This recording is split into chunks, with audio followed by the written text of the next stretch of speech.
like looking at celebrity PR strategies, this story is definitely for you. It's about the one and only Tyra Banks. And P.S. if you like this story, you should subscribe to my Patreon. It's linked in the bio. It's $7 a month. And what I talked about was the parallel between the story I'm about to tell you and Gwyneth Paltrow's PR strategies. So anyway, check out the Patreon if you want, but here we go.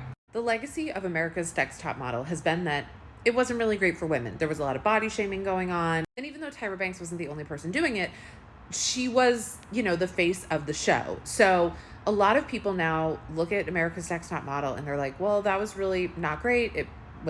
What's the legacy of it, right? So Tyra wants to continue to have a career, but how does she do that when there's this legacy of her on America's Next Top Model saying a lot of things that, were not great for women, were not good comments about women's bodies on the show. I know it didn't make me feel good, and I know I'm not alone in that. And now the way in which we talk about bodies on TV is very different. So what does Tyra do? She becomes obsessed with ice cream. I've watched this happen over the last couple years. She started to be like, I'm Tyra Banks and I love ice cream.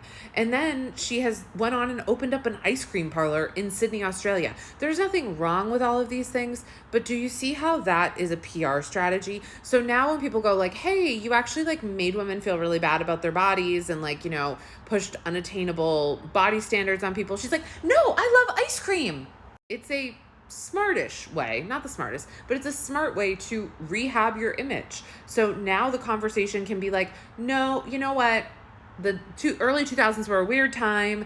She, said something she shouldn't have said. But now it's like, she's just telling us all to eat ice cream.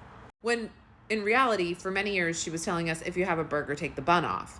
If you want to hear more on this, you should definitely check out the Patreon. We also talk a bunch about Gwyneth Paltrow. What else? Digressions include Tyra Banks, Ireland, and the experience of being a woman on the internet in 2025. Love to see you over there. It's linked in the bio.